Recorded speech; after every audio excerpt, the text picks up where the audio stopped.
अस्सलाम वालेकुम YouTube family, कैसे हैं आप सब। मैं उम्मीद करती हूँ कि आप बिल्कुल ठीक होंगे, अपने घरों में खुश और आबाद होंगे, मज़े में होंगे। अल्लाह ताला आप सबको हमेशा खुश और आबाद रखे, अपने घरों में सुकून और आफियत के साथ रखे, हंसता बसता रखे। इसी दुआ के साथ वेलकम करती हूँ आपको अपने चैनल में एक नए रिएक्शन के साथ। तो जी, सबसे पहले हम बात करेंगे कि नताशा वक्कास सितारा यासीन को सपोर्ट क्यों नहीं करती, और दूसरा ये भी कि नैना अकबर ने क्यों मना किया है नताशा वकास को सितारा यासीन को सपोर्ट करने के लिए। और साथ ही हम बात करेंगे कि जिस तरह से आयत पर बात हो रही है उसमें असल कसूरवार कौन है। यहाँ पर जो असल कसूरवार है उस बच्ची के लिए हम उस पर बात करेंगे, ना कि हम उनको ब्लेम करें जिनका हर उनका अपना ज़मीर है, वो अपनी ज़बान से अपनी चैनल पर बात कर रहे हैं। लेकिन जो सबसे पहले हक बनता है, वो किसका हक बनता है कि वो इन सब चीज़ों को एक शटअप कॉल दें। इस पर हम बात करने वाले हैं। और साथ ही मैं जो हूँ ना, ज़ाती तौर पर मैं आपको बताऊं कि मैं डॉलर मम्मी के एक्सप्रेशन जो है ना वो मैं चेक करती रहती हूँ, और मुझे हैरत होती है अ, इन खातून पर कि यहाँ पर मैंने इनकी एक तस्वीर आपसे शेयर की है जो कि मेरे ख्याल में 1-2 दिन पहले की है। लेकिन मैं जो है ना हैरान हो जाती हूँ कि ये इस तरह इतनी ज़्यादा आइज़ कैसे खोल लेती हैं और किन किन बातों पर ये इस तरह से रिएक्शन देती हैं, वो मैं आप लोगों से यहाँ पर शेयर करने जा रही हूँ। और साथ ही हम बात करेंगे जन्नाब के। बहुत खुश हुआ स्टार्ट में, टाइटल देखकर भी दिल खुश हुआ। आगे जाती गई जाती गई जाती गई, एंड में जब वो वही बात हो गई खोदा पहाड़ और निकलने चूहे वाली बात हो गई। क्योंकि ये शख्स जो है डॉलर से हटकर कभी भी कोई बात नहीं करता। और जो होती है ना, कोई भी नेकी होती है इन्नमल आमालु बिन्नियात पर होती है, और जब नीयत ही ठीक ना हो तो उस नेकी का, उस माफ़ी का कोई फ़ायदा नहीं होता। जी, समझ तो आप गए होंगे। इन सारी चीज़ों पर बात करने के साथ साथ कैसे बोल सकते हैं हम अपनी वन एंड ओनली जुओं गिराने वाली आंटी के, और जो खुद को मतलब लाहौर में आकर टीन एजर समझने लग गई हैं और अपने 3 अदद बच्चों को भी भूल चुकी हैं, और इतनी ज़्यादा वो मतलब उन टॉपिक्स को दोबारा लेकर आ रही हैं जो कि मुर्दा हो चुके थे। जी, उस पर हम बात करेंगे। तो आप सबसे यही गुजारिश है कि जो आज की वीडियो है आपने एंड तक वॉच करनी है, क्योंकि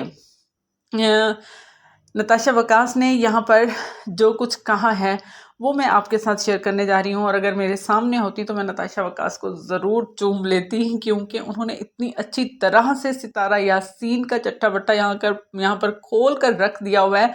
मैं कहती हूँ कि कोई भी पाकिस्तान में यूट्यूबर इस तरह से सामने नहीं आया जिन्होंने इतनी रियलिटी के साथ, इतनी तमीज़ के साथ, मतलब कि आईना दिखा दिया हो सितारा को। ठीक है ना, उस पर मैं बात करूँगी। और भी बहुत सारी बातें हैं जो मैं आपसे यहाँ पर शेयर करने जा रही हूँ। तो प्लीज़ प्लीज़ प्लीज़ इन सब बातों से पहले मेरे चैनल को कर दें सब्सक्राइब करने के साथ लाइक शेयर ज़रूर कर दीजिएगा, और मुझे कमेंट कर ज़रूर अपनी राय से आगाह कर दिया करें। और साथ ही उन सब लोगों का शुक्रिया, दिल से शुक्रिया, जिन्होंने मेरे चैनल को सब्सक्राइब किया और दोबारा से मेरे ऊपर एतमाद किया, क्योंकि मैं आपको फिर बार बार वही स्टोरी नहीं सुना सकती कि मैंने वो 4 वीडियोस क्यों बनाई थी। तो खैर, बात करते हैं हम अपने टॉपिक की तरफ। जी, तो जिस तरह से कुछ दिन पहले नताशा वकास ने अपने बालों को काटने वाली वीडियो में पिटारा का नाम तक भी नहीं लिया था, तो तब भी लोग जो है ना इतने बरस पड़े उस पर, जो सितारा के छोड़े हुए मतलब हैं दलाल वगैरह जो भी हैं, पेड जो उसके सारे साथ देने वाले लोग हैं। तो इतना ज़्यादा उन्होंने ट्रोल किया इस बात पर, मतलब कि किसी भी चीज़ को नहीं छोड़ा गया, नताशा वकास की किसी भी बात को नहीं, उनके बोलने के अंदाज तक को मतलब हेट किया गया और बहुत कुछ किया गया। ये खुद उन्होंने अपनी उसमें आज के जो कल का मतलब उनका व्लॉग था उसमें उन्होंने बताया, और साथ ही उन्होंने ये सारी बातें बताई कि मुझे आखिर इस तरह से क्यों किया जा रहा है। मैंने तो कभी भी इस तरह का नहीं किया काम, कुछ इस तरह का कि मुझे इस तरह से कहा जाए कि मैं सितारा को सपोर्ट नहीं करती। मैंने कब सितारा को सपोर्ट नहीं किया? सितारा ऐसी हैं कि वो खुद ही किसी भी पाकिस्तानी व्लॉगर को मुंह नहीं लगाती। जी, तो उन्होंने कहा है कि अगर आपको मेरी बात पर यकीन ना आए तो आप जाकर उनके फॉलोअर्स चेक कर लें, इंस्टा पर चेक कर लें कि वो टोटली सिर्फ और सिर्फ इंडियन व्लॉगर्स को फॉलो करती हैं, उन्हीं के थंबनेल लगाती हैं, उन्हीं का नाम लेती हैं अपने ब्लॉग्स में, और पाकिस्तानी व्लॉगर को वो किसी खाते में नहीं समझती। वो कहती हैं कि मैंने बार बार उनसे, हर बार मैंने उनसे कांटेक्ट करने की कोशिश की। जी, तो यहाँ पर आप समझें, सितारा यासीन की नेचर को समझें। एक तो उसमें एजुकेशन है नहीं, और अल्हम्दुलिल्लाह से यहाँ पर जितने भी जो बड़े बड़े व्लॉगर हैं, यूट्यूबर हैं, जो भी मतलब हैं, तो उनमें एजुकेशन है। इस बंदी के पास इतनी, मैं कहती हूँ, इसके पास इतना कॉन्फिडेंस ही नहीं है कि किसी भी एजुकेटेड बंदे के साथ ये बात कर ले या उसके साथ जाकर दो चार क्लिप्स बना ले। ये सिर्फ उन लोगों के साथ बात करती है जो इसकी खुशामद करते हैं, जिनको ये पे करती है, फिर वो इसके स्पोर्ट में वीडियोस बनाते हैं। और आप देख लें कि इसके इर्द गिर्द सब ही इस तरह के लोग होंगे, आपको एजुकेटेड लोग बहुत ही कम नज़र आएंगे। फसादन को ही देख लें आप, जिस तरह से उसने अपना रंग ढंग सारा कुछ बनाया हुआ है, गेटअप बनाया हुआ है, जबकि वो अपने मुंह से खुद ही जाहिर हो जाता है, उसके बोलने के अंदाज से, उसके बात करने के तरीके से, और वो खुद ही अपने मुंह से बता चुकी है कि मैं ज़्यादा एजुकेटेड नहीं हूँ। उसने कभी बताया नहीं कि मैं कितनी पढ़ी लिखी हूँ, और ना ही उसके स्टाइल से लगता है वो भी सितारा यासीन के ख़ानदान की ही लगती है। तो खैर, यहाँ पर और इतनी ज़्यादा बातें की हैं नताशा वकास ने, यकीन करें कि दिल खुश हो गया है कि कोई तो इस तरह का है कि जिसने इसको आईना दिखा दिया। फर्स्ट उन्होंने कहा कि जब इसकी पिक्स वाला मामला आया था तो मैंने खुद आगे जाकर इससे कांटेक्ट किया था, सितारा यासीन से कांटेक्ट किया था कि मैं आपकी इस मामले में हेल्प कर सकती हूँ। मतलब कि वो कहती हैं कि मैंने इतने ज़्यादा और भी जो चैनल्स हैं जिनके कोई भी प्रॉब्लम्स हुए हैं, मैंने उनकी हेल्प की है, और मैं दिल से, मतलब मैं इनकी भी हेल्प करना चाहती थी, लेकिन आगे से इन्होंने मुझे कोई रिस्पॉन्स नहीं दिया। ठीक है ना, एक बंदा जब हक पर होता है, सच पर होता है, तो उसको तिनके का भी सहारा मिलता है तो वो जल्दी से थाम लेता है। लेकिन सितारा यासीन ने नो लिफ्ट का बोर्ड नताशा वकास को दिखाया। दूसरी बार जब इनका ये सारा मामला शुरू हुआ, मतलब कि इसके बच्ची को लेकर, ठीक है ना, आयत को लेकर, तो फिर इन्होंने कहा कि इस तरह होता है, मैं तुम्हारे साथ जाऊंगी, मैं तुम्हारे साथ खड़ी रहूंगी, कि हम केस करेंगे, हम ये करेंगे, हम वो करेंगे। लेकिन फिर भी इस बंदी ने खामोशी इख्तियार की, उसको आगे से कोई रिस्पॉन्स ही नहीं दिया। इवन कि उन्होंने कौसर के बेटे की डेथ पर भी इनको ताज़ियत की, अफसोस किया, लेकिन उस मैसेज के लिए, उस कॉल के लिए भी इस औरत ने उसको कभी भी रिस्पॉन्स नहीं दिया। ये नताशा वकास का कहना है कि क्या पाकिस्तान में कोई भी ऐसा व्लॉगर नहीं है जो इसके काबिल हो, जिससे ये बात करना पसंद करे। ये किसी से खुद ही बात करना नहीं पसंद करती, ये रहती पाकिस्तान में है, इसकी ख्वाबों की दुनिया जो है वो इंडिया में बनी हुई है। और यहाँ पर भी जी लाया गया है बीच में नैना अकबर को। जी, नैना अकबर ये वो अकेली खातून हैं जिनको सितारा यासीन के हर मामले में हमेशा हमेशा हमेशा ही सितारा के सपोर्टर्स ने घसीटा है, और बहुत ही बुरी तरह से घसीटा है। और यहीं पर उन्होंने इस बात को भी क्लियर किया है कि इस बात से जोड़ा जा रहा है, अगर मैंने एक दफ़ा बालों वाली बात की है जबकि मैंने सितारा का नाम भी नहीं लिया, फिर भी इस बात को नैना से जोड़ा जा रहा है। नैना से मेरी जस्ट एक बार मुलाकात हुई थी, इस्लामाबाद में हुई थी, थोड़ी देर के लिए हुई थी, ना ही मैं उनको खाना खिला पाई थी, ना ही वो ज़्यादा देर उनके पास टाइम था, थोड़ी देर के लिए बस मिली थी, और उसमें हमारी ऐसी कभी भी कोई इस तरह की बात नहीं हुई, ना ही मैं कभी किसी के इस तरह के इश्यूज़ में आती हूँ। मुझे, जो मैं पर्सनली अपनी बात बताऊँ, मुझे नताशा के व्लॉग्स इतने अच्छे लगते हैं क्योंकि वो लेडी जो है ना, किसी तरह भी, किसी टाइम भी, किसी वक्त भी नहीं लगता कि वो सिर्फ जो हैं, सिर्फ कैमरे के आगे वो आकर एक्टिंग कर रही हैं। वो रियलिटी दिखाती हैं, वो इतनी रियलिटी दिखाती हैं कि बंदा महव हो जाता है कि जब तक हम उसको एंड तक वॉच ना करें हमें बिल्कुल ही मज़ा नहीं आता। अच्छा, यहाँ पर बहुत से जो मेरी रिएक्शन वाली सिस्टर्स थी या बहुत से लोग थे, उन्होंने आज इतना ज़्यादा मतलब अप्रिशिएट किया एक तरह से सितारा यासीन को, कि भाई ये अपने बच्चों को जो है स्कूल छोड़ने के लिए जा रही हैं, उनको ट्यूशन्स जो है वो रख के दी हुई है और उनको खाना बना कर दे रही हैं। तो मुझे तो इन बातों में कोई भी दम नहीं लगा। इन बातों में मैं नहीं समझती कि इन बातों पर मैं सितारा को अप्रिशिएट करूँगी, क्योंकि फ़र्स्ट ऑफ ऑल जो है यहाँ पर जितनी भी आयत पर बातें हो रही हैं इसके लिए डूब मरने का मकाम है, क्योंकि पेरेंट्स होने का हक ये नहीं अदा कर पा रहे। पेरेंट्स होने का जो सबसे बड़ा फ़र्ज़ है कि आप सीसा पिलाई दीवार बन जाओ अपने बच्चों के आगे। आपके बच्चों पर कोई उंगली उठाए तो उस उंगली को तोड़ क्यों नहीं देते हो आप, जबकि आगे से आपको सपोर्ट मिल रही है। नताशा वकास खुद बता रही हैं कि इस मामले में मैं आगे आई थी कि भाई बच्चों के मामले में इस तरह नहीं होना चाहिए, मैं तुम्हारे साथ चलती हूँ, मैं तुम्हारे साथ साइबर क्राइम या जो भी हैं इस तरह के इदारे में वहाँ पर मैं तुम्हारी हेल्प करूंगी। लेकिन इस औरत ने आगे से बढ़कर आई हुई मदद को एक दफ़ा भी नहीं कहा कि ठीक है या कुछ इस तरह की। ये जब इतनी ज़रा सी बातों पर, अब चंद दिन पहले का वाक़या देख लें, एक नकाबपोश खातून ने इनको खिलाया था खाना, ठीक है ना, उसकी मतलब उसने उसके सब्सक्राइबर 500 सब्सक्राइबर थे तो उसके लिए ये वीडियो बनाने आ गई। लेकिन इसकी बेटी पर क्या कुछ नहीं हुआ। इजाज़ शाह ने कितनी लंबी लंबी लाइव्स की यहाँ पर बैठकर। लानत है इन दोनों पर कि ये आयत को अपनी बेटी कहते हैं ये दोनों घोंचू, और ये एक दफ़ा भी इन्होंने स्टैंड नहीं लिया, एक दफ़ा भी स्टैंड नहीं लिया। और यहीं पर आकर सब लोग हम जो एक उसके भी जिसने वीडियो बनाई है इस बारे में, आयत के बारे में, नाउज़ुबिल्लाह, और मैं मतलब कि मैं वो वर्ड भी नहीं बोलना चाहती कि वो बार बार उसने अपने टाइटल में वो वर्ड लगाया हुआ था।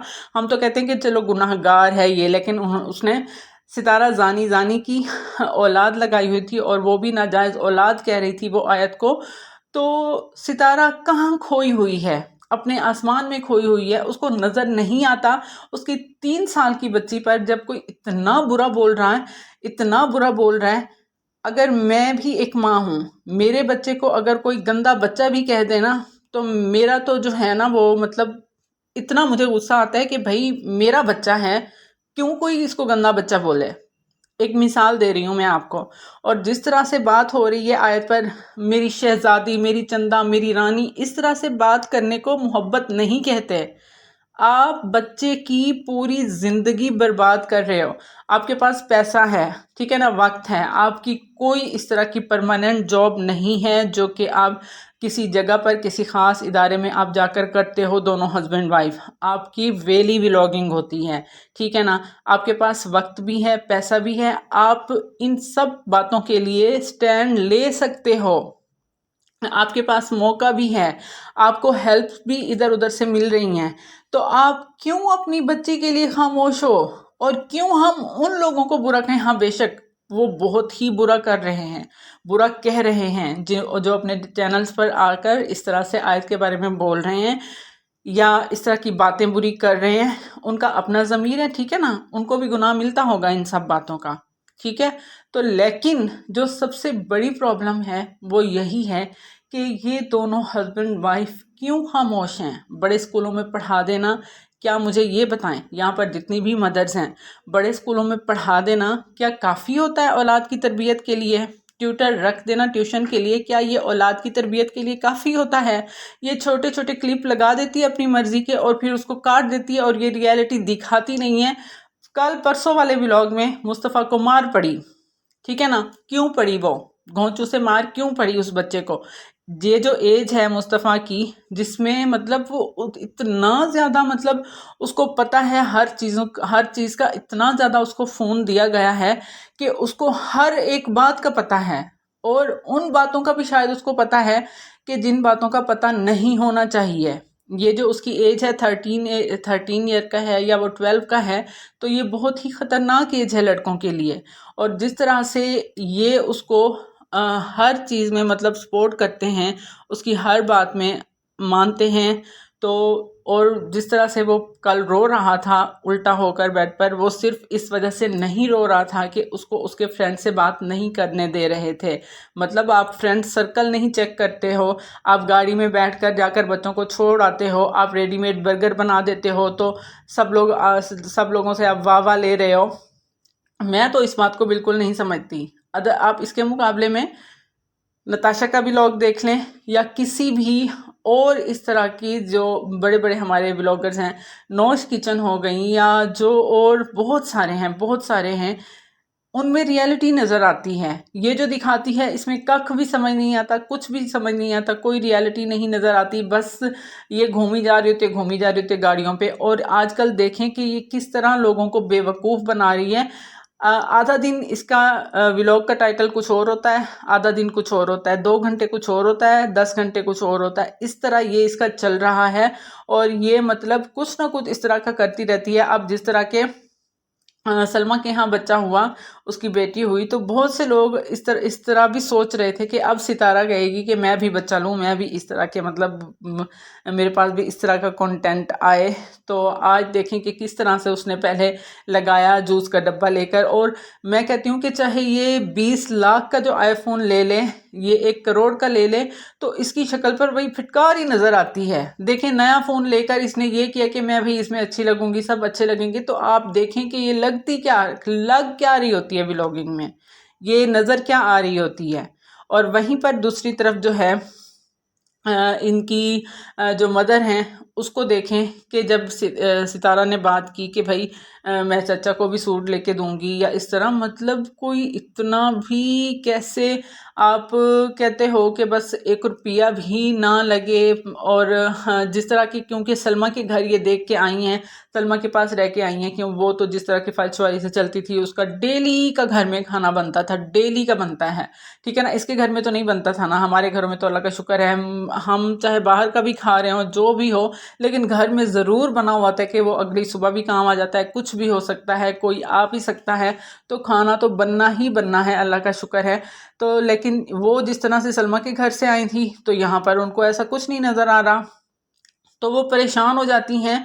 इवन कि वो अपने हस्बैंड पर भी इसको खर्चा नहीं करने दे रही। और ये जो आंखें जो खुली हुई आपको नज़र आ रही हैं, मैंने टाइटल पर भी लगाया, वीडियो में भी लगाई है, ये इनकी पिक, ये उस वक्त की है जबकि वो कह रही है कि मैं चाचू के लिए एक सूट लेके दूंगी, यही काम इसको आते हैं बस। और तो वो मना कर रही हैं आंखें खोल खोल के, नहीं नहीं चाहिए उनको, नहीं चाहिए।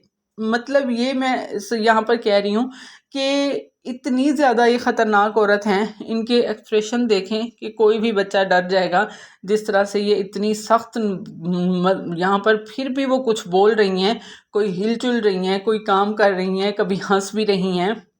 लेकिन जितने दिन ये गांव में रहकर आई हैं, आप लोगों ने या मुझे तो नहीं याद कि मैंने इस औरत को हंसते हुए देखा है या इस तरह का कुछ भी मतलब हुआ हो वहाँ पर। तो यहीं पर मैं साथ बात करूँगी मरियम फ़ाहद की, कि मरियम फ़ाहद जो है वो फिर से ओंगियों बोंगियाँ मारना शुरू हो गई हैं। उनका टाइटल क्या होता है, बात वो कहाँ से शुरू करती हैं और ख़त्म दिमाग बंदे का। मैं कहती हूँ कि इसका रिएक्शन देखने के लिए ना कोई, मुझे पता नहीं कोई दिन रात कितने बादाम खाने पड़ेंगे, क्योंकि मुझे तो कुछ समझ नहीं आती कि ये बंदी शुरू कहाँ से करती है और बात को घुमा फिरा कर ले के कहाँ जाती है। और वैसे शुक्र है, मुझे लगता है इसने मेरा ना कल वाला जो व्लॉग रिएक्शन है वो सुन लिया है। आज इसने जाविये जो हैं वो कम बनाए हैं और ऊपर से आजकल ये मेकअप शेकअप कर कर भी आ रही है और लोग जो हैं वो मतलब इसके मेकअप को लाइक भी कर रहे हैं। तो खैर, लोगों के लिए तो भाई बहुत फालतू टाइम है। और यही बात नताशा बकास भी बोल रही थी कि बहुत ही लोग वेले हैं कि इतना ज़्यादा अंदर तक जाते हैं, इतनी ज़्यादा वो बातें करते हैं। तो यहीं पर वही टॉपिक ये फिर मन्नो अन अलिफ से लेकर ये तक आज का जो इसका रिएक्शन था वो अगर उठा के देखें तो सारा उसमें यही कुछ था कि सलमा ने किस तरह से इल्ज़ाम लगाया पिटारा पर और कौन कौन सी बात हुई, जिना किसने किया। मतलब कि वही बात हो गई जो एज ए रिएक्शन बोलती रहती हैं कि ये जो इसके अपने सपोर्टर्स हैं वो ही किसी बात को भूलने नहीं देते, वो ही किसी बात को भूलने नहीं देते। और दूसरी तरफ मैं बात करूँगी दिलबर साहब की।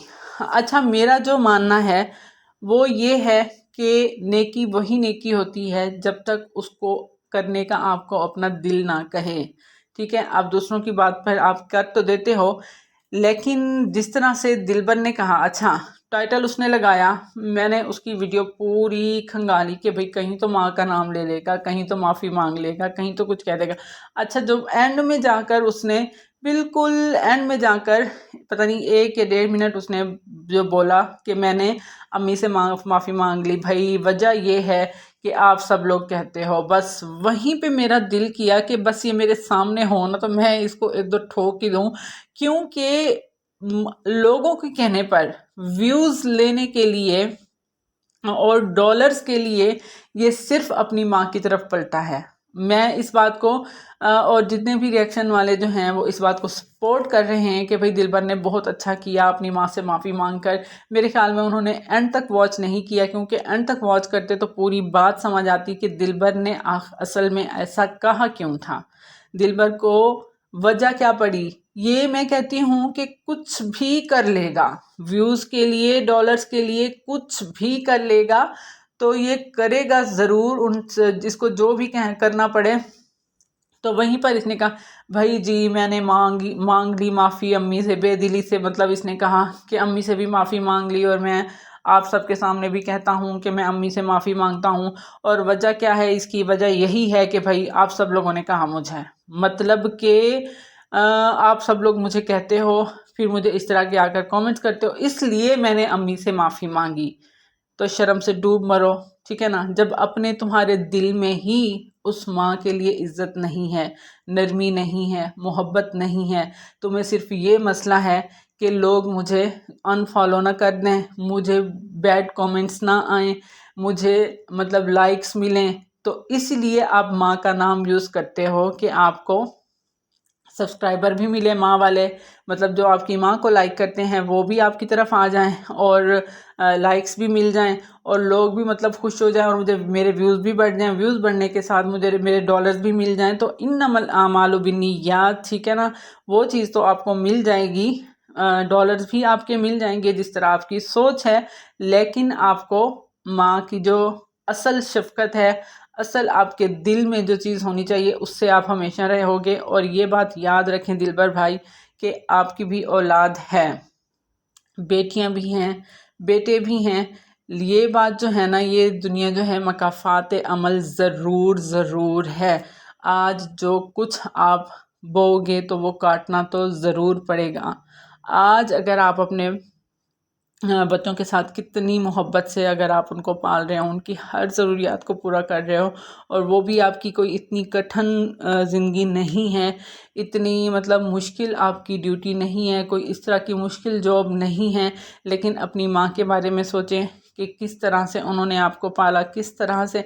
और आज फिर जब आपका ये सलूक होता है और आप सिर्फ लोगों के कहने पर या दिखावे के लिए सिर्फ आप उनकी तरफ जाते हो, तो उस माँ को कितनी तकलीफ़ होती होगी। वो फिर भी ऊपर से आपको कह देती होगी हाँ मैंने माफ़ किया, और वो खुश हो जाती होगी क्योंकि वो एक माँ है।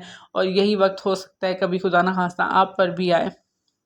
तो मैं यही कहूँगी कि प्लीज़ जो काम भी करें अल्लाह की रज़ा के लिए करें, लोगों के ये ना कहें अपना जो अपना जो काम आप कर रहे हो उसका अजर आप ज़ाया ना करें ये कह कर के मैंने फ़लाँ के कहने पर किया या आप लोगों के लिए किया। आप अल्लाह, एक माँ जो होती है ना, जब उसके चेहरे को प्यार से देखो तो उसके लिए एक बंदे को हज उम्रा का सवाब मिल जाता है। एक सिर्फ प्यार से मोहब्बत भरी निगाह से माँ को देखने का ही इतना बड़ा अजर है।